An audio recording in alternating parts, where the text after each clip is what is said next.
se një pjesë e konsiderueshme e ndërtimeve, pallateve në Tiranë, të kullave apo të sipërmarrjeve të tjera me burim paralel drogës. Kanë ngelur pa qitur, ka një numër të konsiderueshëm, 10 mijëra janë stok. Atë çfarë duhet? Duhet dikush të gjej treg, duhet të çesë, të çarkulloj para atyre sepse duhet të rifitohet e para investuar për të vazhduar më tej. Për të bërë çdo lloj parcelë në Shqipëri me prodhime kokainë, heroinë dhe para kriminale. Dhe del tani si zonë si tyre po hajde binin do kanë ngel çunave pallatet pashitur. Ata e lisi të tregut për kontrollon ekonominë, kontrollon tregun, kontrollon drejtësinë, kontrollon trafikun. Në fakt kontrollohet për trafikun, nuk është se kontrollon tashmë vetë. Është një vartës kryeministri po flas i këtyre grupeve dhe këtyre bandave sepse shkon turizëm e tyre dhe të bësh mijëra kilometra për shkuar të humbur tek ata ka shkuar zotëria atje, ka shkuar zotëritë atje. Pra i kanë thirrur dhe janë bindur këta. I qeveri që i bindet kartelëve, që i bindet trafikantëve, që i bindet kokainës, që i bindet drogës dhe në një parë si që theksuat drejt dalet e shpeshta të profesorëve të ambasadës amerikane, sidomos në 2 javë e fundit, kanë janë në paktën 5 apo 6 theksime të saj për luftën ndaj karteleve të drogës, të cilët janë dhe kartele terroriste të shpallur nga administrata Trump, është duke theksuar. A ka të njëjtën fokus si kërkon vërtet administrata amerikane e qeveria shqiptare ndaj karteleve të drogës? Ajo është vetë kartel droge.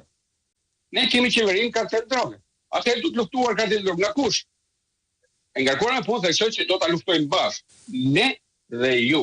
Por ashtu si shohim ngjarje, si çan të thënë, si dalin, si publikohen shumë fakte dhe prova, atëri bie që të luftojmë vetëm ata. Se nuk mund ta luftojmë ne, nuk mund ta luftoj prodhuesi i problemit, nuk mund të luftoj rama kartelet, ku kartelet frasin qeverinë e tij dhe ulen bashkë me të. Si mund ta luftoj?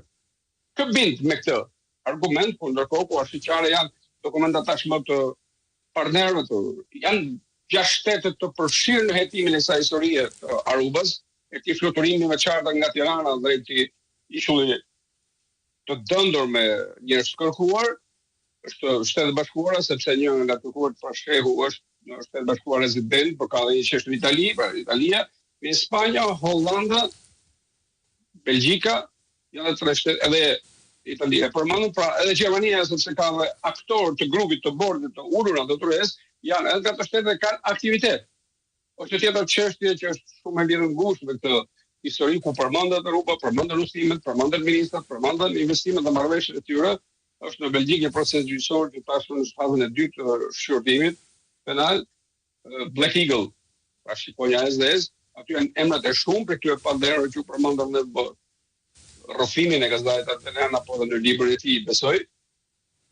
Por janë edhe vazhdojnë në apel për janë këta aktorë të cilët kanë investuar miliarda euro në Shqipëri dhe e kemi përcjellë edhe ju më herët, është një deklarim i njërës për avokatëve që është pjesë e procesit për nga panderët nga Vlora, kur thekson se i drejtohet prokurorisë, i drejtohet gjykatës që ta thelloj hetimin drejt Shqipërisë, drejt Tiranës, sepse ky grup kriminal, atje është një band që hetohet janë 40 persona, ku gjysma janë kolumbianë, tjerë janë shqiptarë dhe shqifolës në vende të tjera bashkëdorpian të trafikut. 3 miliardë euro të investuar në Tiranë dhe Mbregdet. Dhe pyetja që bëhet shumë thjeshtë, çfarë ka ofruar qeveria? Ka ofruar portin e Durrësit, të Vlorës, të Shëngjinit, ka ofruar kuota të grupeve kriminale në parlament, në bashki, në administratë, prokuror, gjyqtar, policë, siç i shohim në dosjen e Skarenkros që dalin shpesh më shpesh edhe prokuror, edhe gjyqtar, edhe oficer policie, edhe sipërmarrës natyrisht. Pra ka ofruar përqindjen për të ndarë pushtetin bashkëpunëtor dhe përqindja ata kanë marrë.